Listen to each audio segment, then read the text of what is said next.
نحمده ونصلي على رسوله الكريم أما بعد أعوذ بالله من الشيطان الرجيم بسم الله الرحمن الرحيم ولا تقولوا لمن يقتل في سبيل الله أموات بل أحياء ولكن لا تشعرون وقال النبي صلى الله عليه وسلم الحسن والحسين سيدا شباب أهل الجنة أو كما قال عليه الصلاة والسلام رواه الترمذي۔ محترم سامعین کرام، رجب المرجب کی آخری تاریخ چل رہی ہے اور یزید تخت نشی ہوتا ہے۔ یزید کے کارندے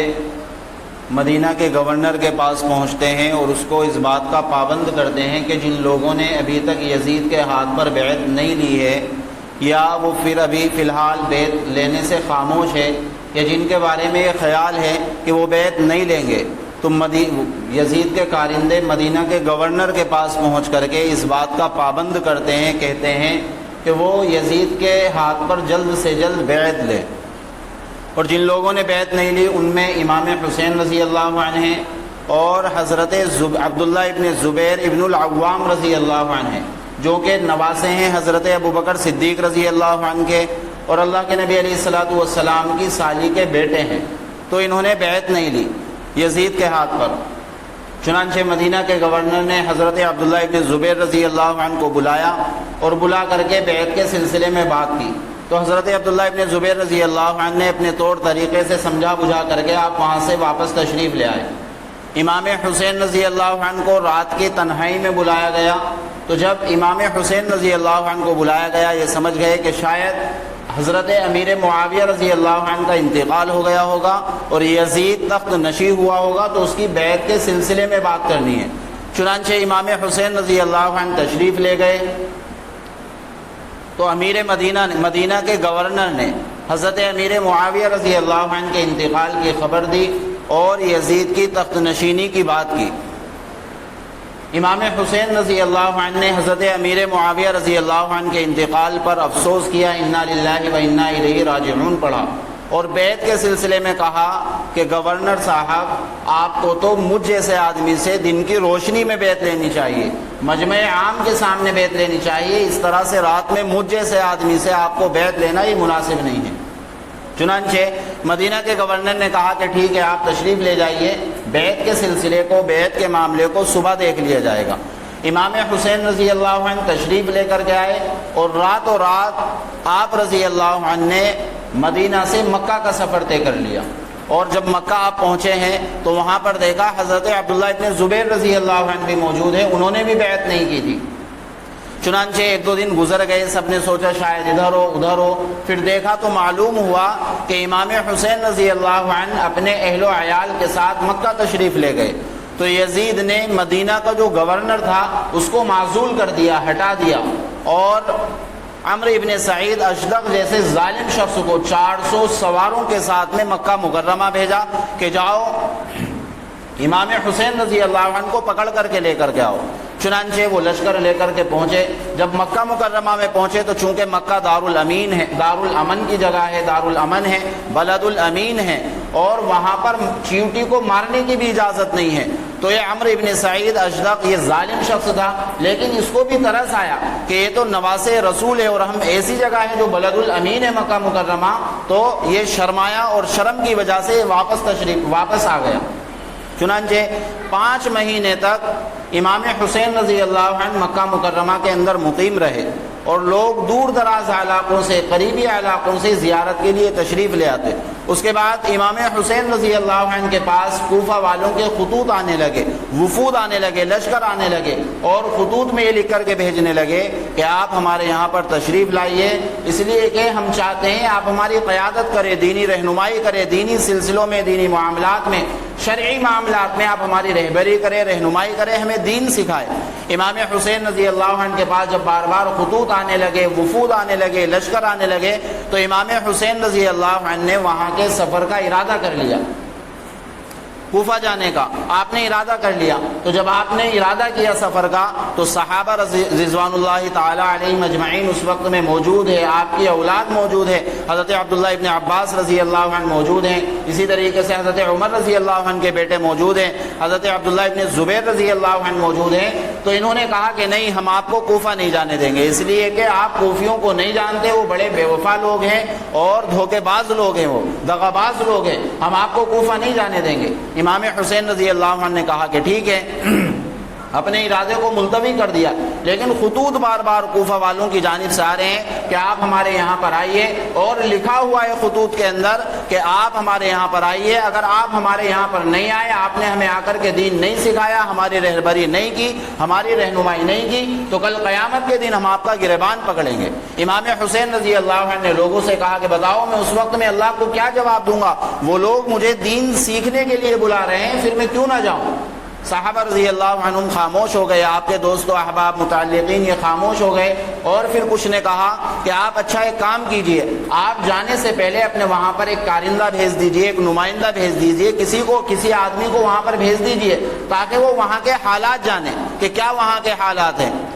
وہاں کے حالات کی تحقیق کرے۔ چنانچہ امام حسین رضی اللہ عنہ نے اپنے چچا زاد بھائی حضرت مسلم بن عقیل رضی اللہ عنہ کو وہاں پر حالات کی تحقیق کرنے کے لیے بھیج دیا کہ وہ لوگ صرف زبان سے ساتھ میں ہیں یا بالکلی طور پر ہمارے ساتھ میں ہیں، کہیں ایسا تو نہیں زبانی حامی وہ بھر رہے ہیں۔ تو مسلم بن عقیل رضی اللہ عنہ کو اپنے سگے چچا زاد بھائی کو وہاں پر بھیج دیا۔ مسلم بن عقیل رضی اللہ عنہ کوفہ کے اندر پہنچے، ان لوگوں نے استقبال کیا، احترام کیا، اور آپ کے ہاتھ پر بیعت کی اور کہا کہ آپ امام حسین رضی اللہ عنہ کو بلائیے، ہم آپ کے بالکل ساتھ ہیں، ہر طرح سے ہم آپ کے ساتھ ہیں۔ اور اس وقت میں کوفہ کے اندر جو گورنر تھے وہ حضرت نعمان بن بشیر رضی اللہ عنہ تھے۔ تو حضرت مسلم بن عقیل رضی اللہ عنہ نے وہاں سے خط لکھا امام حسین رضی اللہ عنہ کو کہ آپ یہاں پر تشریف لے آئیے، یہاں کے جو حالات ہیں، ماحول ہے، بالکل سازگار ہے، پرامن ہے، آپ تشریف لے آئیے۔ امام حسین رضی اللہ عنہ کے پاس میں خط پہنچتا ہے، آپ لوگوں کو، اپنے متعلقین کو، محبین کو دکھاتے ہیں، جو لوگ روک رہے تھے کہ دیکھو یہ خط آیا ہے، وہاں پر حالات بالکل سازگار ہیں۔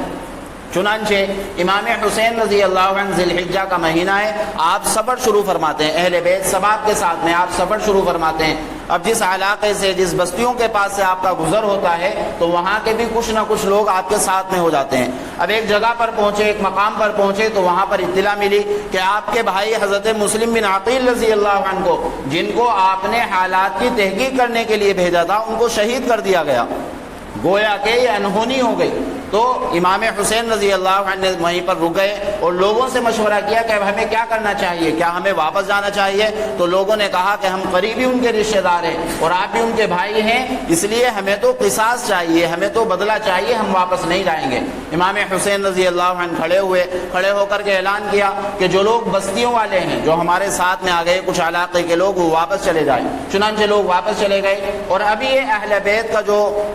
قافلہ ہے، لشکر ہے، یہ روانہ ہوتا ہے۔ راستے میں ایک شخص سے ملاقات ہوتی ہے تو وہ شخص کہتا ہے کہ حضرت آپ کہاں جا رہے ہیں؟ آپ اپنے سفر کو بدل دیجئے، ارادے کو بدل دیجئے، ملتوی کر دیجئے، اس لیے کہ کوفہ والوں کے مزاج اب بدل چکے ہیں۔ کوفہ والے آپ کے ساتھ میں نہیں ہے، وہ زبان میں آپ کے ساتھ ہے لیکن تلواروں کے ساتھ میں وہ یزید کے ساتھ ہے،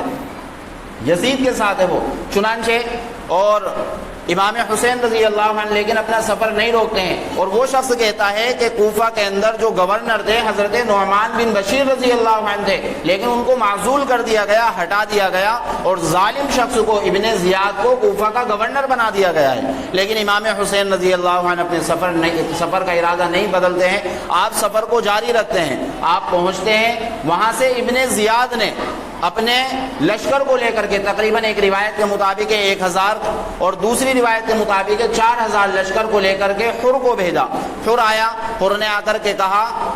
کہ آپ ابن زیاد کے پاس چلیے اور اس کے ہاتھ پر آپ کو بیعت کرنی ہے۔ تو امام حسین رضی اللہ عنہ نے اس وقت کہا کہ میں نے مدینۃ الرسول کے اندر یزید کے ہاتھ پر بیعت نہیں کی، تو ابن زیاد کی کیا حیثیت ہے کہ حسین اس کے ہاتھ پر بیعت کرے؟ ایسا نہیں ہو سکتا ہے۔ چنانچہ اس نے خط لکھا حر نے کہ بیعت کرنے کو منع کر رہے ہیں، اب کیا کیا جائے؟ تو ابن زیاد نے، کوفہ کا جو گورنر بنا ہوا ہے، ظالم اور جابر شخص ہے، ابن زیاد نے وہاں سے خط کے جواب میں لکھا کہ آپ ان پر سختی کیجئے، مجبور کیجئے ان کو میرے ہاتھ پر بیعت کرنے کی۔ چنانچہ امام حسین رضی اللہ عنہ نے پھر کہا کہ میں تمہارے سامنے 3 پیشکش رکھتا ہوں، 3 باتیں رکھتا ہوں، مجھے ان پر عمل کرنے دیا جائے۔ پہلی بات یہ ہے کہ میں جہاں سے آیا ہوں مجھے وہاں واپس کر دیا جائے، یعنی مکہ مکرمہ۔ دوسری بات یہ ہے کہ جہاں پر اسلامی سرحدوں کی حفاظت کے لیے جہاد ہو رہا ہے مجھے اس جہاد کے اندر بھیج دیا جائے، 2 بات۔ تیسری بات یہ ہے کہ میرا اور یزید کا معاملہ ہے، مجھے واپس بھیج دیا جائے، میں مدینہ جاتا ہوں، یزید سے میں خود نمٹ لوں گا، میرا اور اس کا معاملہ ہے۔ تو ابن حر نے جو ہے یہ خط ابن زیاد کے پاس کوفہ بھیجا۔ کوفہ جب خط پہنچا ابن زیاد کے پاس، ابن زیاد نے پڑھا، ابن زیاد نے کہا کہ بات تو بالکل ٹھیک ہے۔ تو اس کے پاس جو شیطان بیٹھا ہوا تھا، اس کا جو مشیر تھا، مشورے دینے والا تھا، شمر، جیسے فرعون تھا، فرعون اتنا ظالم شخص نہیں تھا، لیکن اس کا جو وزیر تھا حامان، وہ جو مشیر تھا، مشورے دیا کرتا تھا، حامان یہ بڑا سخت آدمی تھا، یہ بہت الٹی سیدھی اس کو پٹی پڑھایا کرتا تھا۔ تو ابن زیاد پر بھی اس خط کا بہت اثر ہوا کہ ان کی 3 شرطیں ہیں، شرطیں بالکل ٹھیک ہے۔ ابن زیاد نے کہا کہ ٹھیک ہے، لیکن اس کے پاس جو شمر بیٹھا ہوا تھا اس نے کہا کہ نہیں، اگر آج حسین یہ واپس چلے گئے تو کل کو یہ بڑا مجمع لے کر کے آئیں گے اور تمہاری کرسی کو خطرہ ہے، کیونکہ ان کو خطرہ تھا، ان کے دل کے اندر یہ ڈر چل رہا تھا کہ امام حسین رضی اللہ عنہ جو ہے آج واپس چلے گئے تو کل کو بڑا لشکر لے کر کے آئیں گے اور ہماری جو کرسی ہے، ہماری جو گورنری ہے، یہ ختم ہو جائے گی، یہ خطرہ تھا۔ تو ابن زیاد نے وہاں سے خط کے جواب میں لکھا اور وہاں سے بڑے لشکر، 2 بڑے لشکر روانہ کیے اور کہا کہ ہمیں آپ کی شرطیں منظور نہیں ہیں۔ چنانچہ میدان کربلا کے اندر پہنچے۔ جب میدان کربلا کے اندر پہنچے وہاں پر بچوں کو شہید کیا گیا، وہاں پر شیرخوار بچوں کو شہید کیا گیا، وہاں پر نوجوانوں کو شہید کیا گیا۔ شیرخوار بچے یعنی جو دودھ پیتے بچے تھے ان کو شہید کیا گیا۔ جب امام حسین رضی اللہ عنہ نے دیکھا دشمن جو ہے اس کی آنکھ میں خون اتر آیا ہے، امام حسین رضی اللہ عنہ اونٹنی پر سوار ہوئے۔ آپ نے پھر جا کر کے باہر خطبہ دیا اور کہا لوگوں سے کہ آپ صحابہ بھی اس وقت میں موجود ہیں، آپ ان سے معلوم کر لیجئے، حضرت ارقم بن زید رضی اللہ عنہ موجود ہیں، حضرت انس بن مالک رضی اللہ عنہ موجود ہیں اور دیگر صحابہ موجود ہیں، ان سے معلوم کر لیجئے کہ اللہ کے نبی علیہ الصلوۃ والسلام نے کیا یہ نہیں کہا سیدہ شباب اہل الجنہ، میرے اور میرے بھائی کے بارے میں کہ حضرت حسن حسین جو ہوں گے یہ جنت کے سردار ہوں گے، یہ نہیں کہا میرے نانا نے، آپ علیہ الصلوۃ والسلام نے، کیا میں نے کسی کا جو ہے مال مارا ہے، کیا میں نے کسی کو ناحق قتل کیا ہے؟ امام حسین رضی اللہ عنہ نے خطبہ دیا لیکن دشمن کی آنکھ میں خون اترا ہوا تھا۔ امام حسین رضی اللہ عنہ کو سب سے اخیر میں شہید کر دیا جاتا ہے، پھر آپ کی لاش پر جو ہے آپ کے بدن مبارک پر گھوڑے دوڑائے جاتے ہیں، پھر آپ کا جو سر ہے اس کو تن سے جدا کر دیا جاتا ہے اور آپ کی گردن کو، آپ کے سر کو، اس کو ابن زیاد کے سامنے پیش کیا جاتا ہے۔ تو ابن زیاد آپ کے ہونٹوں پر چھڑی مارتا ہے۔ تو وہاں پر ایک صحابی بیٹھے ہوئے تھے حضرت زید ابن ارقم رضی اللہ عنہ، ان صحابی نے کہا بدبخت، میں نے ان ہونٹوں پر وَلَقَدْ رَأَيْتُ رسول اللہ صلی اللہ علیہ وسلم یلازمہ، میں نے آپ علیہ الصلوۃ والسلام کو ان ہونٹوں پر بوسہ لیتے ہوئے دیکھا ہے، کس کرتے ہوئے آپ علیہ الصلوۃ والسلام پر دیکھا ہے۔ تو اس طریقے سے امام حسین رضی اللہ عنہ شہید ہوئے، تو کتنی قربانیاں امام حسین رضی اللہ عنہ نے دی۔ اسی طریقے سے آپ کی گردن کو، آپ کے سر کو یزید کے سامنے پیش کیا گیا، تو یزید نے صرف لان تان کی کوئی بدلہ ان لوگوں سے نہیں لیا۔ اس لیے ہمارے یہاں پر ہمارا جو موقف ہے وہ یہ ہے کہ ہم یزید کو نہ برا کہیں اور نہ ہی اس کو اچھا کہیں، نہ ہی ہم یزید کے سامنے رحمت اللہ علیہ لگا سکتے ہیں، کیوں؟ اللہ کی اس پر رحمت ہو، کیا معلوم اس کا بھی اس میں ہاتھ ہو، لیکن اس وقت میں جو ہے یزید کی حکومت تھی۔ تو یزید کی غلطی یہ ہے کہ اس نے صرف لعن طعن کی، ان لوگوں سے بدلہ لینا چاہیے تھا لیکن یزید نے ان سے بدلہ نہیں لیا۔ تو امام حسین رضی اللہ عنہ نے شہادت کو نوش فرما لیا، اور صرف امام حسین رضی اللہ عنہ شہید نہیں ہوئے بلکہ آپ کے ساتھ میں 72 لوگ، 72 جو ہیں اہل بیت یہ شہید ہوئے امام حسین رضی اللہ عنہ کے ساتھ میں۔ تو کس طریقے سے دین کے لیے قربانیاں دی امام حسین رضی اللہ عنہ نے۔ تو آپ کی قربانی سے، آپ کی شہادت سے معلوم ہوتا ہے کہ ایک مسلمان کے اندر ہمت ہونی چاہیے، ایک مسلمان کے اندر استقلال ہونا چاہیے، ایک مسلمان کے اندر جماؤ ہونا چاہیے، چاہے حالات کتنے ہی بدتر سے بدتر کیوں نہ ہو جائے، دشمن کتنا ہی طاقتور کیوں نہ ہو جائے، لیکن امام حسین رضی اللہ عنہ کی شہادت سے ہمیں یہ سیکھ ملتی ہے کہ ہمیں اپنے دین پر جماؤ ہونا چاہیے، ہمیں اپنے دین پر ٹھہراؤ ہونا چاہیے۔ اسی طریقے سے ایک جو سبق ملتا ہے، ایک سیکھ ملتی ہے، وہ یہ ملتی ہے ہمارے اندر بہادری ہونی چاہیے۔ مسلمان بزدل و ایسا نہیں ہو سکتا بلکہ مسلمان کو بہادر ہونا چاہیے۔ بہرحال امام حسین رضی اللہ عنہ اس طریقے سے شہید ہوئے۔ اللہ رب العزت کہنے سننے سے زیادہ بہتر عمل کی توفیق عطا فرمائے۔ وآخر دعوانا الحمدللہ رب العالمین۔